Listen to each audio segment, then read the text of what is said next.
दूर किसी जंगल में चिड़ियों का एक जोड़ा रहता था। टूनी चिड़िया और टूना चिड़ा और उसका एक अंडा। वे अपने अंडे से बहुत प्यार करते थे क्योंकि उसके अंडे से बच्चे निकलने ही वाला था। टूना सुबह सुबह भोजन की तलाश में निकल जाता।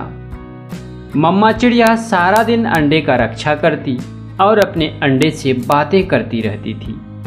अगर इस अंडे से बेटा निकला तो उसका नाम कुकू रखूंगी, और अगर बेटी निकली तो गुड़िया कहकर पुकारूंगी। मैं अपने बच्चे की हर खुशी पूरी करूंगी, अच्छे से अच्छे भोजन ला कर दूंगी अपने बच्चे को। टूनी चिड़िया बैठे बैठे ऐसी बातें कर रही थी, तभी उन्हें एक आहट सुनाई।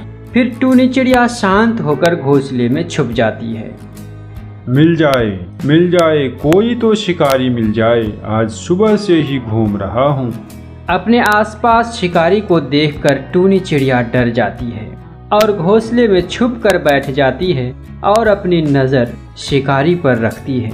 नहीं, यहाँ तो कोई शिकार नहीं है, ना ही कोई चिड़िया है और ना ही कोई मैना। लगता है मुझे कहीं और जाना होगा, मैं कल फिर इस दिशा में आऊँगा। यह कहकर शिकारी वहाँ से चला जाता है।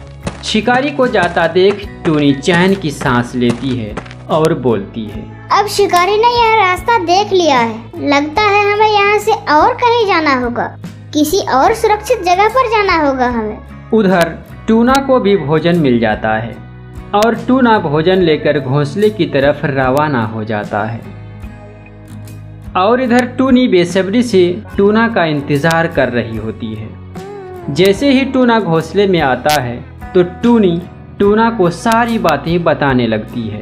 वो शिकारी यहाँ तक पहुँच गया था, वो तो मैंने देख लिया और मैं छुपकर बैठ गई, वरना आज न जाने क्या हो जाता। वो फिर से लौट कर आएगा, इससे पहले वो शिकारी लौट कर आए हमें अपने लिए कहीं और घोंसला बनाना होगा। क्यों ना हम अपना घोंसला नदी के पास बना ले। हाँ, वहाँ हमें पानी भी आसानी से मिल जाएगा और वो जगह भी सुरक्षित है। मैं आज वहाँ जाकर घोंसला बनाने का काम शुरू करता हूँ। मैं भी आपके साथ चलती हूँ, दोनों मिलकर जल्दी से घोंसला बना लेंगे। मगर हमारा अंडा भी तो है, इसका देखभाल कौन करेगा? हम अपना अंडा यहीं छोड़कर जाते हैं और नया घोंसला बनाकर फिर इस अंडे को यहाँ से लेकर जाएंगे। फिर वे पति पत्नी ऐसा ही करते हैं। वे दोनों जंगल के उस पार जाकर नया घोंसला बनाना शुरू कर देते हैं। एक कौवा और कौवी उड़ते उड़ते चिड़िया के पुराने घोंसले के पास आकर बैठ जाता है। फिर कौवी कौवा से कहती है, कालू वो देखो, सामने घोंसले में किसी पक्षी का अंडा पड़ा है। शायद ये अंडा कोई पक्षी छोड़कर चला गया होगा। चलो इसे उठाकर अपने घोंसले में लेकर जाते हैं। कल मेरे मामा जी आएंगे तो उन्हें दे देंगे। मेरे मामा जी अंडा पीना बहुत पसंद करते हैं। नहीं जी, ये अंडा मेरी माँ पी लेगी। मेरी माँ भी कल आने वाली है। मेरी माँ अब बूढ़ी हो चुकी है, ये अंडा खाकर थोड़ी तो ताकत आएगी। यह कहकर कालू कौवा और गोरी कौवी टूनी का अंडा उठाकर वहां से चला जाता है। टूनी और टूना भी अपना घोंसला तैयार कर लेते हैं। फिर टूनी बोलती है, बाकी का काम आप कर लीजिए और मैं अंडा के पास जाती हूँ। ठीक है टूनी, ज्यादा देर मत करना, जल्दी आ जाना। फिर टूनी अपना अंडा लाने वहां से रवाना हो जाती। पुराने घोंसले में आकर देखती है कि उसका अंडा नहीं है। तब टूनी बोलती है, मेरा अंडा कहाँ चला गया? लगता है कोई मेरा अंडा उठा कर ले गया।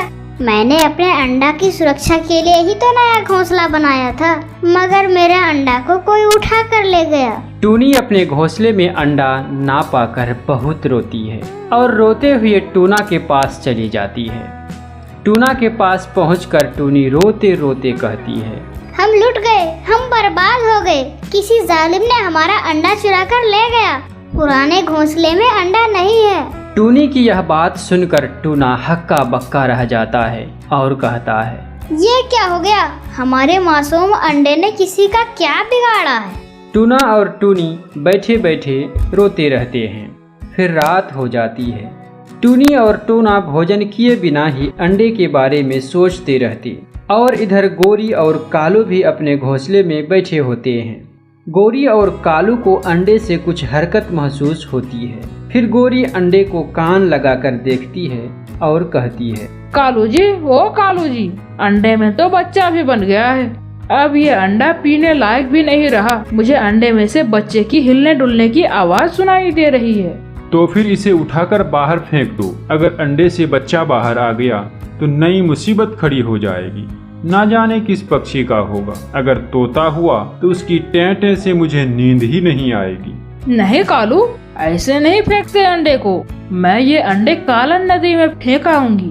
फिर टूना और टूनी सो जाते हैं। सुबह होने पर टूना टूनी से कहता है, टूनी, तुम हौसला रखो, ऊपर वाला हमें फिर से अंडा देगा। अगर इस तरह रोती रहोगी तो तुम बीमार हो जाओगी। मैंने तो अपने बच्चों के नाम भी पहले ही सोच रखे थे। मुझे मेरे अंडे की बहुत याद सता रही है। मैं भोजन लेकर आता हूँ। हमें एक दूसरे के सहयोग से ये गम भूलना होगा। फिर टूना भोजन लाने के लिए चला जाता है।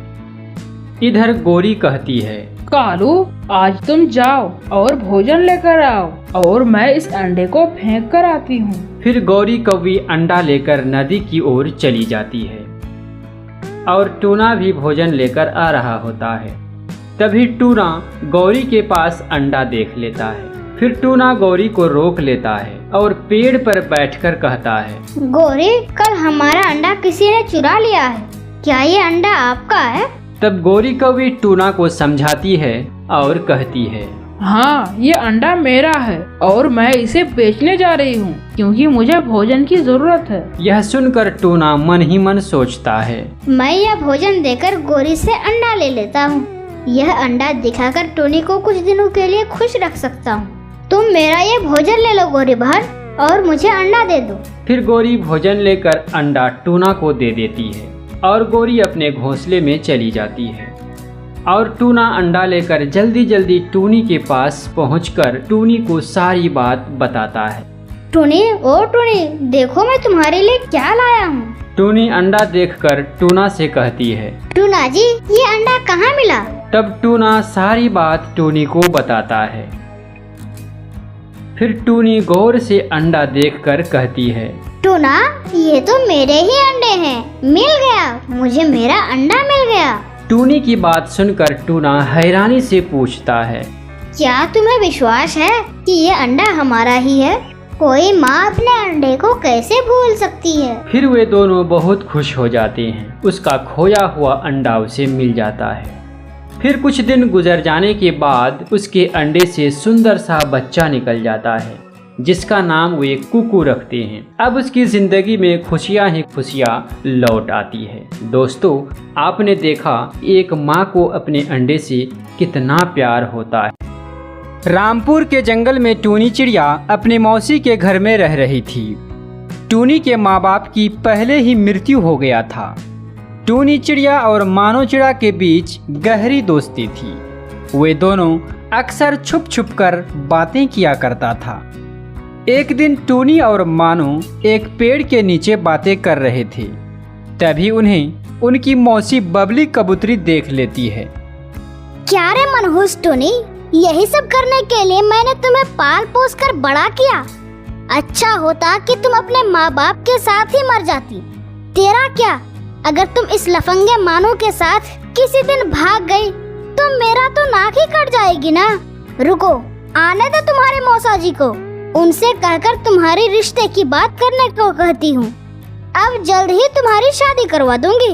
आज से तेरा बाहर निकलना बंद। मौसी, ऐसा मत करो, मैं मानो के बिना नहीं जी पाऊंगी। अगर आपको मेरी शादी करवाना ही है तो मानो से करा दो। फिर टूनी की मौसी बबली कबूतरी टूनी को घर में बंद कर देती है। कुछ ही दिनों बाद बबली कबूतरी टूनी की शादी एक गरीब परिवार में करा देती है। टूनी का पति कालू कौवा मजदूरी किया करता था।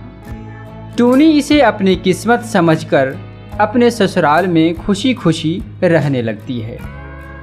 टूनी बहू, तुम्हारे पास जितना भी जेवर है मुझे दे दो, उससे मैं अपनी बेटी की शादी कराऊंगी। लेकिन मम्मा, ये तो मेरे माँ बाप की आखिरी निशानी है। मैं अपनी जेवर आपको नहीं दे सकती। देखो टूनी, आज के बाद तुम मुझसे जबान मत लगाना। नहीं तो तुम्हें काट कर जंगल में फेंक आऊंगी। किसी को कानो कान खबर भी नहीं होगा। वैसे भी तुम्हारे माँ बाप भी नहीं हैं। टूनी अपनी सास की बातें सुनकर डर जाती है। ठीक है मम्मा, मैं अपनी जेवर लाती हूँ। फिर टूनी चिड़िया अपनी जेवर अलमारी से निकालकर अपनी सास को दे देती है। ये लीजिए मम्मा, जेवर। कुछ दिनों के बाद टूनी के 2 बच्चे जन्म लेते हैं। टूनी को अपने दोनों बच्चों की देखभाल के साथ साथ घर का सारा काम करना पड़ता था। मीनू चिड़िया सिर्फ बैठे बैठे खाती रहती थी। फिर एक दिन टूनी अपने पति कालू से कहती है, सुनिए जी, मैं अपने दोनों बच्चों को संभालूं या घर का काम करूं? आप माँ जी को बोलिए ना कि घर के कामों में थोड़ी मेरी हाथ बटाए या मेरे बच्चों को कुछ देर के लिए संभाले। टूनी की ये सारी बातें उसकी सास मीनू चिड़िया सुन लेती है। क्या रे कलमोही, क्या चुगली लगा रही हो मेरे बेटे को मेरे खिलाफ? देखो कालू, सारी प्रॉपर्टी अभी भी मेरे नाम पर ही है। अगर तुमने मेरे खिलाफ कुछ भी उल्टी सीधी हरकत किया तो मैं तुम दोनों को और तुम्हारे बच्चों को घर से निकाल दूंगी। इस तरह मीनू चिड़िया अपनी बहू टूनी चिड़िया को डरा धमका कर उससे घर का सारा काम करवाती। काम में कमी आने पर कभी कभी मीनू चिड़िया अपनी बहू टूनी चिड़िया की पिटाई भी करती रहती। इस तरह सास के अत्याचार से तंग आकर एक दिन टूनी चिड़िया अपने दोनों बच्चों को लेकर घर छोड़कर चली गई। रास्ते में उन्हें कुछ पक्षियां चूड़ी बेचती नजर आई। तब टूनी चिड़िया उनके पास गई और बोली, बहन जी, मेरे बच्चे भूख से परेशान हो रहे हैं। अगर आप मुझे भी चूड़ी बेचने का काम दिलवा देते तो आपकी बड़ी कृपा होगी। हाँ बहन, ये लो चूड़िया और इसे जंगल में बेच आओ और जो मुनाफा होगा उसमें हम दोनों 50-50 के हिस्सेदार होंगे। ठीक है बहन जी। यह कहकर टूनी चिड़िया जंगल में चूड़ियाँ बेचने चली जाती है। चूड़ी ले लो, चूड़ी ले लो, रंग बिरंगी चूड़ियाँ ले लो, सुंदर सुंदर चूड़ियाँ, चूड़ियाँ ले लो, चूड़ियाँ ले लो बहन जी, चूड़ियाँ। ये लाल वाली चूड़ियाँ मुझे दे दो बहन जी। हाँ हाँ लीजिए बहन जी। कितनी कीमत है बहन जी की? मात्र 100 रुपए। आप इतनी गर्मी में चूड़ियाँ बेच रही हो? ये लीजिए 110 रुपए। 10 रुपए मेरी तरफ से टिप्स। फिर टूनी चिड़िया वहाँ से दूसरी जगह चली जाती है। देखते ही देखते चूड़ी लेने के लिए टूनी के पास पक्षियों की भीड़ लग जाती है। इस तरह चूड़ियाँ बेचकर टूनी की अच्छी खासी कमाई होने लगती है। फिर टूनी चिड़िया तोती के पास जाकर बोलती है, ये लो बहन, आज की कमाई। फिर तोती टूनी को कुल लाभ का 50% वापस कर देती है। पैसे लेकर टूनी चिड़िया जाने लगती है। तभी तोती बोलती है, रुको टूनी, मैं 2 सालों से चूड़ियाँ बेच रही हूँ पर आज तक इतनी चूड़ियाँ नहीं बेच पाई जितनी तुमने बेची। आज से तुम अपने दोनों बच्चों के साथ मेरे घर में ही रहोगी। अब हम एक परिवार की तरह मिलजुल कर रहेंगे। तब से टूनी चिड़िया तोती के घर में खुशी खुशी रहने लगी। ऐसे ही समय गुजरता गया। एक दिन टूनी चिड़िया जंगल में चूड़ियाँ बेच रही थी। तभी उसकी नज़र एक चिड़िया पर पड़ी जो खेत में काम कर रही थी। जब टूनी चिड़िया उसके पास गई तो वह हैरान रह गई, क्योंकि वह चिड़िया कोई और नहीं बल्कि उसी की सास थी। मम्मा, आप यहाँ खेत में क्यों काम कर रही हैं? टूनी बेटी, मुझे माफ कर दो। शायद तुमसे गलत व्यवहार करने का भगवान ने मुझे ये सजा दिया। आप कहना क्या चाहते हैं मम्मा? बेटी, तुम्हारे घर से चले जाने के कुछ ही दिन बाद। मम्मा, आप अकेली काम करके थक जाती हो, एक बहू क्यों नहीं लेके आती? टूनी कितनी अच्छी थी पर आपको उसका काम नजर ही नहीं आता था। अब पता चल रहा है ना कि काम करने में थकान होती है या नहीं। हाँ बेटा, आज अगर टूनी बहू होती तो मुझे ये दिन नहीं देखना पड़ता। मम्मा, मैं काम पे जा रहा हूँ, खाना बना के रखिएगा।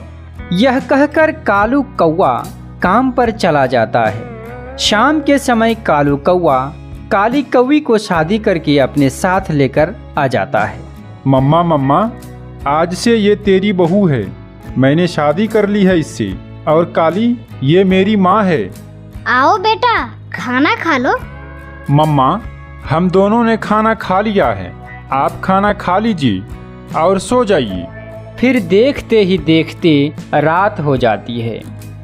सुबह होने पर मीनू चिड़िया काली कौवी से बोलती है, अरे बहू काली, सुनते हो घर में बहुत काम पड़ा है, जल्दी से बर्तन धोकर नाश्ता बना दो, कालू बेटा काम पर जाएगा। अपनी सास की बातें सुनकर काली कौवी बर्तन मांजने लगती है। फिर कुछ देर के बाद कालू कौवा काम के लिए घर से निकल जाता है। कालू के घर से जाते ही काली कौवी बोलती है, और खुद आराम करेगी, जल्दी उठो और झाड़ू लगाओ, बड़ी आई मालकिन बनने। तुम जानती नहीं कि मैं कौन हूँ? अपनी बहू का बुरा व्यवहार देखकर मीनू चिड़िया रोने लगती है और रोते रोते झाड़ू लगाने लगती है और काली कौवी सो जाती है। शाम के समय कालू कौवा मजदूरी करके घर वापस आ जाता है।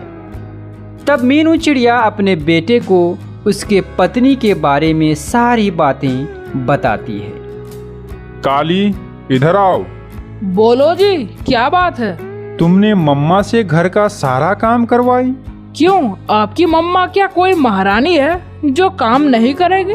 काली, ये तुम क्या कह रही हो? तुम होश में तो हो ना? देखिए कालू जी, मैं कोई इस घर की नौकरानी नहीं हूँ जो मैं अकेली घर का सारा काम करूँ और ये बुढ़ी बैठी रहे। और हाँ, आप दोनों कान खोलकर सुन लीजिए, मैं इस जंगल के कड़कनाथ सेठ की बेटी हूँ। इस जंगल की सारी पक्षियाँ मेरे बाप के कहर से थर थर कांपता है। अगर तुम दोनों ने मेरे साथ उल्टी सीधी हरकत करने की कोशिश भी की तो तुम दोनों जान से जाओगे। कड़कनाथ का नाम सुनकर कालू कौवा और मीनू चिड़िया दोनों डर जाते हैं। फिर काली कौवी घर की मालकिन बन जाती है और मीनू चिड़िया से घर का सारा काम करवाने लगती है। बेटी, मैं काली के कहर से परेशान होकर घर छोड़कर जंगलों में भटक रही हूँ, मुझे माफ कर दो बेटी। अगर मैंने तुम्हें नहीं परेशान करती तो आज ये दिन नहीं देखना पड़ता। मम्मा, आप परेशान ना हो, आप चलिए मेरे साथ। आज से हम सभी मिलजुल कर रहेंगे और चूड़ियों की एक बड़ी दुकान खोलेंगे। फिर टूनी चिड़िया और मीनू चिड़िया दोनों मिलकर चूड़ियों की एक बड़ी सी दुकान खोल देती है और फिर दुकान में चूड़ियाँ बेच कर वे बहुत ही अमीर बन जाते हैं। दोस्तों,